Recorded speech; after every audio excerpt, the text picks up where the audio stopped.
सामने नतीजे रख दूँ, उसके बाद हम उनसे मुलाकात करेंगे। आय 18% बढ़कर आई है हम, और लगभग 2183 करोड़। साथ ही 17% कामकाजी मुनाफा 236 करोड़ पर पहुंचा है। मार्जिन्स 10.8% उम्मीद से बेहतर रहे, और मुनाफा आया है करीबन 186 करोड़। तो ये थे आपके लिए एस्कॉर्ट्स के नंबर। मरान साहब, बहुत बहुत स्वागत है सर, धन्यवाद। सबसे पहले आपने हमें समय दिया और साथ ही हमारे दर्शकों से बातचीत करने के लिए। बताएं सर, इस तिमाही की खास हाइलाइट्स क्या रही हैं सर?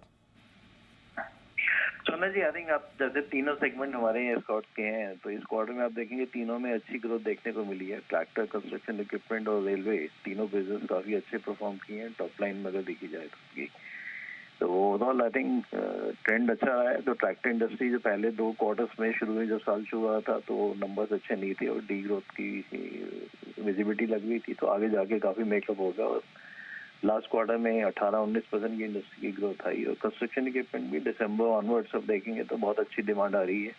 तो जैसे ही गवर्नमेंट के इतने प्रोजेक्ट इंफ्रास्पेंडिंग की इनके प्लान्स हैं, उसके लगते हैं, हमें लगता है कि आगे इंफ्रास्ट्रक्चर सेक्टर जो है काफी अच्छा परफॉर्म करेगा। तो मार्जिन वाइज भी कंस्ट्रक्शन इक्विपमेंट में टोटल टर्न अराउंड देखने को मिला।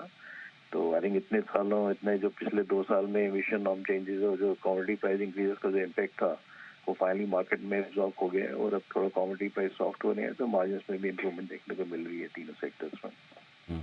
तो सारे सेक्टर्स आपके थोड़े बेहतर हैं, स्पेशली सर अब आगे चलते हुए इन तीनों सेगमेंट में ज़्यादा ग्रोथ के संकेत कहाँ पर आपको मिल रहे हैं, कहाँ मजबूत ग्रोथ दिख रही है सर? देखिए, इंफ्रा में दोनों कंस्ट्रक्शन इक्विपमेंट और रेलवे दोनों बिजनेस में हमें डबल डिजिट की ग्रोथ की उम्मीद है। तो रेलवे में ऑलरेडी हमारी ऑर्डर बुक 1000 करोड़ से ऊपर की भी है 31 मार्च में, तो वहाँ डेफिनेटली ग्रोथ हमें देखने को मिलेगी 20% प्लस की। और जहाँ कंस्ट्रक्शन इक्विपमेंट की देखें तो वो भी डिमांड, जैसे मैंने बोला, अभी बहुत स्ट्रॉन्ग ऑर्डर बुक चल रही है और अभी अप्रैल का महीना भी काफी अच्छा गया है। तो हमें उम्मीद है इस साल में कंस्ट्रक्शन इक्विपमेंट और रेलवे दोनों में डबल डिजिट ग्रोथ देखने को मिलेगी। और ट्रैक्टर बिजनेस की यहाँ तक बात करें, वहाँ आउटलुक इंडस्ट्री का मतलब अभी जो एल नीनो वगैरह की थोड़े कंसर्न्स आ रहे हैं और कुछ अनटाइमली जो सीजनल रेंज भी हुई है पिछले 2 महीने में, उसका डेफिनेटली कुछ में इम्पेक्ट है। बट फिर भी उम्मीद है कि अभी लो सिंगल डिजिट और मिड सिंगल डिजिट की ग्रोथ जो है ट्रैक्टर इंडस्ट्री में भी पॉसिबल है इस साल में। आते हैं सर, मार्जिन्स को लेकर अपनी राय दें, क्योंकि थोड़े से घट कर आए हैं साल दर साल, लेकिन फिर भी उम्मीद से बेहतर ही रहे हैं, 11.5% के आसपास। कैसे मार्जिन्स आप एक्सपेक्ट कर रहे हैं कि मेंटेन कर पाएंगे? और दूसरा, ये रॉ मटेरियल कॉस्ट का दबाव क्या कुछ कम हो रहा है सर?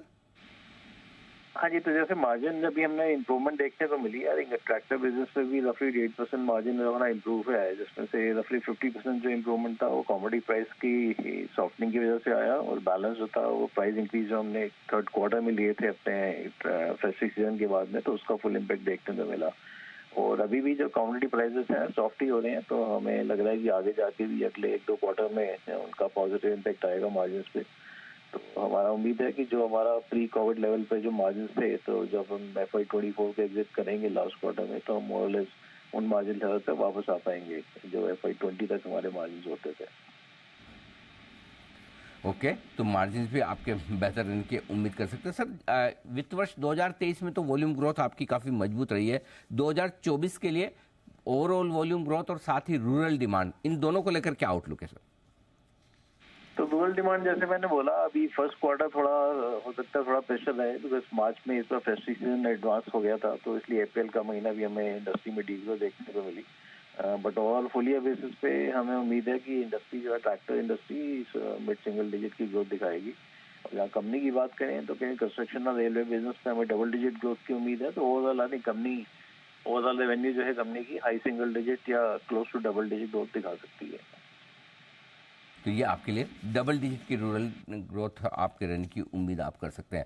अच्छा सर, एक और चीज़ बताएं कि चूंकि आपके बैलेंस शीट में काफ़ी इन्वेस्टमेंट्स हैं और लगभग 2800 करोड़ रुपए के आसपास के आपके नॉन करंट एसेट्स है, कोई इरादा है सर आगे इनको कैपेक्स में या फिर किसी तरह के एक्विजिशंस वगैरह में यूज़ करने का? मिड टर्म बिजनेस प्लान जो हमने अनवील किया था नवंबर में लास्ट ईयर, तो हमने इन्वेस्टर्स एनालिस्ट को भी दिखाया था।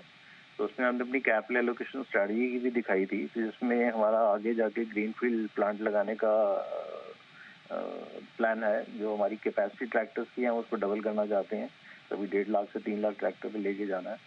और उसके अलावा इंजन का नया प्लांट लगाना चाह रहे हैं। उसके अलावा हमारा जो बाकी इन्वेस्टमेंट्स होगी एक्सपोर्ट्स के लिए और फॉर्म इम्प्लीमेंट के लिए, उसमें भी काफ़ी कैपेक्स की इन्वेस्टमेंट होनी है। तो ओवरऑल आई थिंक काफ़ी पॉजिटिव ग्रोथ स्टोरी है कैपेक्स के फ्रंट पे। और क्योंकि हमारा मेन कोर बिजनेस के अंदर है, तो इसलिए जो हमारा फंड का यूटिलाइजेशन होगा फर्स्ट प्रायोरिटी उसके लिए होगी।